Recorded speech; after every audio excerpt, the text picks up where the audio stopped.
So just when you thought the Baltimore Ravens offseason was going by well, the NFL drops a bombshell on Tuesday.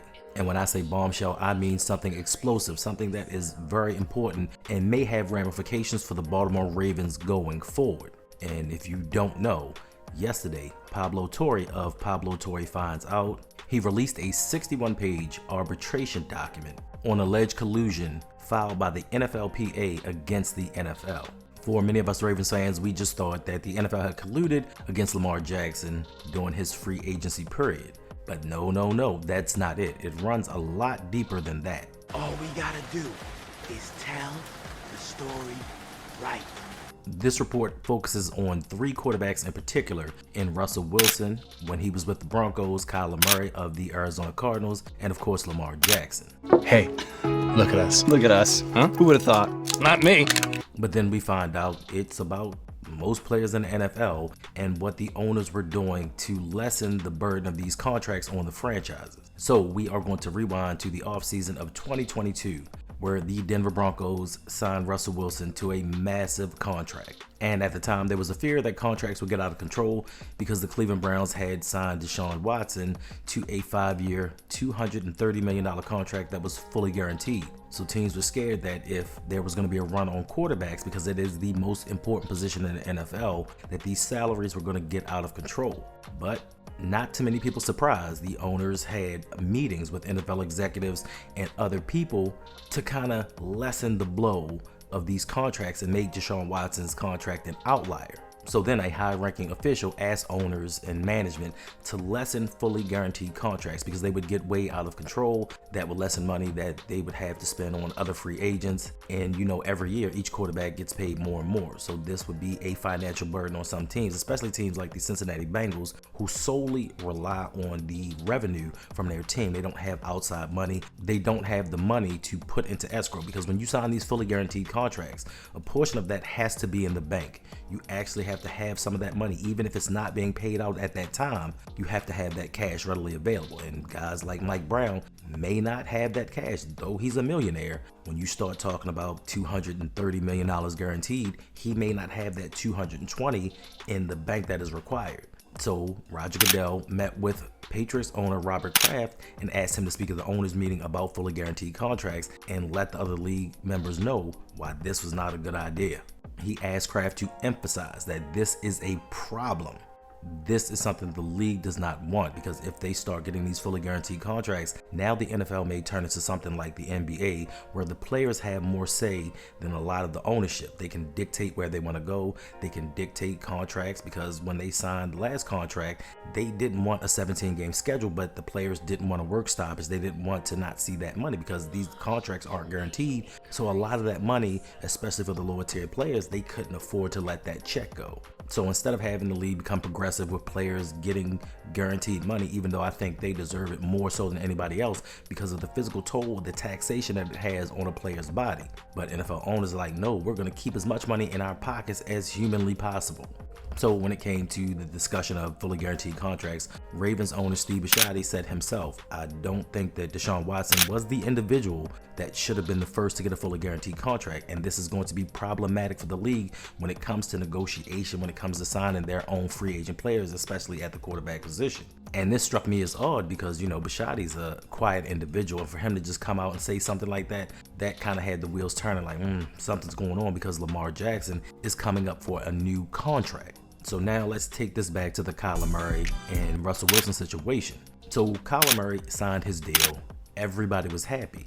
But what happened next was the strange thing. Arizona Cardinals owner Bill Bidwell and the San Diego Los Angeles Chargers owner had a conversation, which they have documentation of, where Dean Spanos, the owner of the Chargers, congratulated Bidwell on signing his quarterback of the future. Now, to me, this is odd in a competition state, because where do other owners, where do other organizations call and say, hey, congratulations, you got your man? God damn it, I like the way you do business. But they stated that, hey, this is a win for the league. This is a win for everybody else. This is going to prove that Deshaun Watson's contract was an outlier, and it's not going to be the norm. So right there, you have proof that the owners are working together to keep the contracts down. Now, Russell Wilson in Denver, he signed his contract, and that also was seen as a win for the league. So you have the Steve Bisciotti comment, you have the owners in Bill Bidwell and Dean Spanos having the conversation, congratulating one another. You have Patriots owners speaking to the rest of the owners, telling them to keep it down. You have high-ranking officials telling the owners and general managers, hey, let's not make this thing normal. Let's try to lessen the money that these players are going to get. But wait, there's more. And then that takes us back to the offseason of 2022 with Lamar Jackson and the Ravens. Now, Lamar Jackson, if you remember, was on his 5th-year option. And he told the team that he wanted a fully guaranteed contract. He reiterated to them, I want fully guaranteed money. Deshaun Watson, with all of the legal entanglements that he had and coming off of an injury, was not the player that Lamar Jackson was. So he felt like he deserved that money, maybe more, but he wanted it to be fully guaranteed. But the Ravens didn't want to do that because they were like his play style. He had been injured. Like, they just weren't really fully committed to going long term with all of that money. But that is not to say that the Ravens weren't into giving Lamar Jackson a fully guaranteed contract. On 2 separate occasions, they offered him a 3-year deal with fully guaranteed money. But Lamar Jackson wanted more long-term stability, and the Ravens just weren't going to do that because Eric Acosta said that he didn't believe in giving fully guaranteed money for 5th and 6th years of contracts, especially with Lamar Jackson's style of play. So now they were at an impasse, and Lamar Jackson reiterated, I want fully guaranteed money. And the Ravens were like, we trying to give it to you, but we're just not trying to give it to you over that long a period of time. So Lamar told the team, you know what, forget it. I'll just play on my 5th-year option. We're going to rehash this conversation later, but I'm just going to let you guys know, no matter when we come back to the negotiating table, I'm still going to ask you for a fully guaranteed contract. So now we fast forward to the 2023 season, and Lamar Jackson's a free agent. He still wants his fully guaranteed money. The Ravens aren't willing to give it to him. They go back and forth all offseason long, and then Lamar Jackson formally requests a trade. We got some breaking news in the NFL. Lamar Jackson requesting a trade from the Baltimore Ravens. Now, the way that this document was worded, it seems like the Ravens were prepared to move on from Lamar Jackson. They say that he asked Lamar, listen, what team do you want to go to? Which teams would you prefer to play for? But Lamar never returned those texts. He never answered the questions because, in all honesty, I don't think that he wanted to leave Baltimore. He was comfortable in the city. He liked the situation. He was just using that as a negotiation ploy. So then the Ravens put the exclusive franchise tag on Lamar, and it stated that a few teams were interested in Lamar, but nothing came to fruition. And what's odd to all of us and what brought light to this whole situation was the fact that Lamar Jackson is a free agent. He was an MVP. You can see that he was progressing each and every year. And understandably, the 2 years prior, he had gotten injured. But more of that had to do with the offensive line play of the Baltimore Ravens and the lack of talent that they put there. And both times, Lamar Jackson got hurt in the pocket. So his running style, his style of play at that time just wasn't very prevalent to me. It was just another excuse why teams just didn't want to sign him, and I think that brought the most light to this situation, especially when it came to the Atlanta Falcons owner Arthur Blank. Arthur Blank, who was in need of a quarterback himself, stated like, we're out on Lamar Jackson, and it was pretty quick. It's like they franchised Lamar one day, and then the next day he was like, I'm out, like we're not going to pursue him. And he stated that, you know, the injury history, the play style, you know, he's going to command a lot of money. We have to give up 2 first-round picks, but you have a team, especially in Atlanta, that would love to have Mike Vick too, Mike Vick the upgrade. That city would have gone crazy, not to mention just the revenue that Lamar would generate in jersey sales, ticket sales, all of that. That team would be on prime time and make more money. So you can't tell me that this makes sense fiscally for any team not to sign Lamar Jackson. Now, you may be afraid of what may happen to him health-wise, but as far as the revenue generated, as far as how prevalent your team would be in the NFL, like that's crazy to me that no team reached out to Lamar. But what's more crazy is they signed Kirk Cousins to a $100 million deal, a guy that was coming off an Achilles injury who was in his 30s. Did that go the way you thought it was going to go? Nope. So now you're just adding more fuel to the fire on why we truly believe that the league was colluding against Lamar Jackson.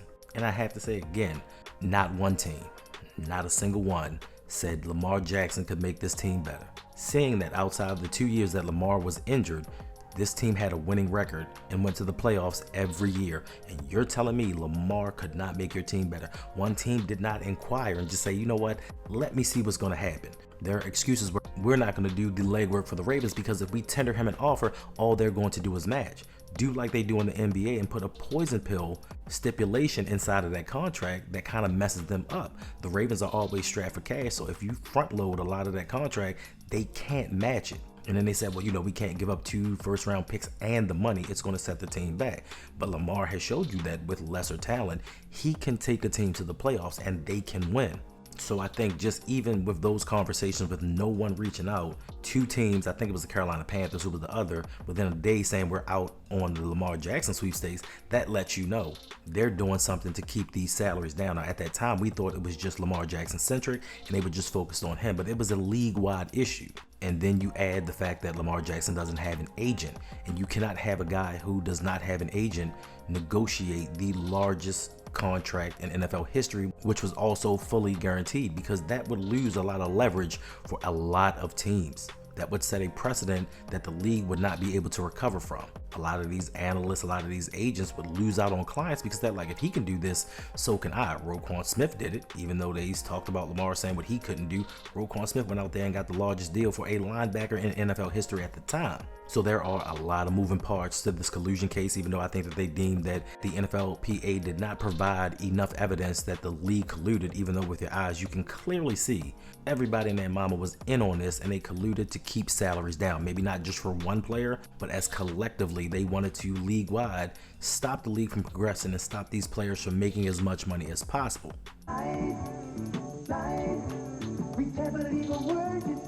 So now we have to ask the question, is this going to be an issue going forward? Because as we enter the 2025 season, the Ravens are fine right now. But after this season, for 2025 and 2026, Lamar Jackson has a $74.5 million cap hit. That is $149 million off the salary cap the next 2 years, and the Ravens just can't afford to do that, especially with all the pending free agents that they have. So now this time when it comes to contract negotiations, Lamar Jackson has all the leverage. He holds all of the power. He can hold this team captive. He can demand a trade to any team that he sees fit, because he has a no trade clause and he would have to waive that. But he holds all the cards in this situation, and he has the Ravens by the curlies. We should just be thanking our lucky stars that Miss Felicia raised Lamar to be the man that he is.